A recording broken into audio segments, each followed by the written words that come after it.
The Bloodhound was the first dog whose sniffing evidence was admissible in court.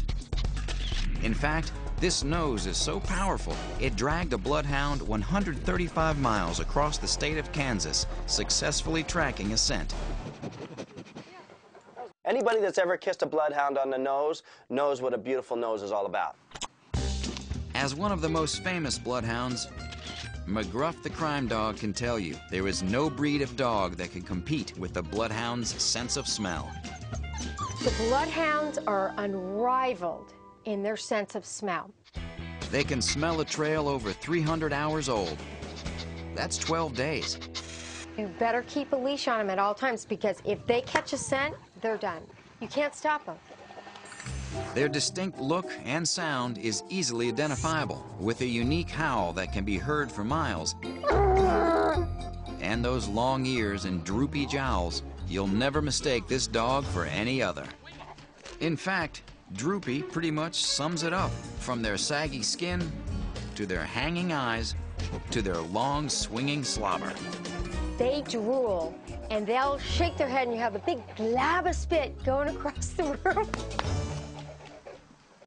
They were originally the dogs of monasteries in Belgium, and were famed for their pure blood. In fact, that's where their name comes from, Bloodhound, meaning hound of true blood. Not because they can sniff a trail of blood, but they can do that too. We did such a good job of breeding Bloodhounds to have such a strong ability to scent that it's no surprise that when the dog does pick up a scent, they have a harder time listening or hearing you calling to them. Tommy. Most dogs are led by humans. Bloodhounds tell humans where to go. Their basic anatomy is made for scenting. As air rushes through the nasal cavity, tiny scent particles are lodged in the nose mucus. From here, the scent receptors go to work and send the info to the olfactory bulb in the brain. It is said that while the human's olfactory sensor is about the size of a postage stamp, the Bloodhound's is the size of a handkerchief. But the nose does not do it alone. Their pendulum-like ears act like sweepers, carrying up scents from the ground into the nose.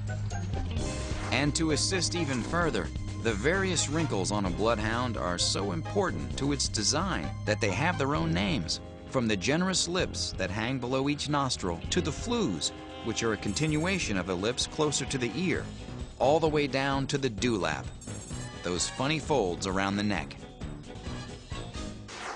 Lastly, you cannot ignore those Bloodhound eyes. Incredibly, when the Bloodhound's nose is to the ground, the skin around the eyes falls forward, creating blinders. This keeps the dog more focused on the ground in front of him. Bloodhounds are just plain cool dogs, there's no doubt about it, but not exactly the perfect apartment dogs. This is a dog that loves to use its nose and loves to get out into those wide open spaces. Because they're so active and will go anywhere, they need to be bathed regularly, and their ears are an issue. Their ears are so long that they'll get in their food and they get really, really dirty. So you probably have to clean their ears every day. Like most big dogs, they have a propensity to bloat, which may be avoided by using an elevated feeding bowl. To minimize bloat, you want to feed your dog in 2 separate meals. Training with these pups can be a big deal if you want them to be Sherlock Holmes. If you're just looking for a slobbery, happy pet, they're a lovable, snuggly family dog. Just don't leave smaller kids in charge, because the Bloodhound will overpower them without knowing it. Hurry up. I can't hold him for long. So, the Bloodhound. Always keep penned in or on a leash, and be sure not to overfeed them. While they need their ears cleaned every day, they make good, slobbery, cuddly pets. Just be sure to put in the training time, or that family dog will turn into stubborn dog. Bloodhounds obviously know how to work, but they also know how to play. And as long as you give them a mission with their nose, they're happy pets. Where's it at? Where's it at? Love ya.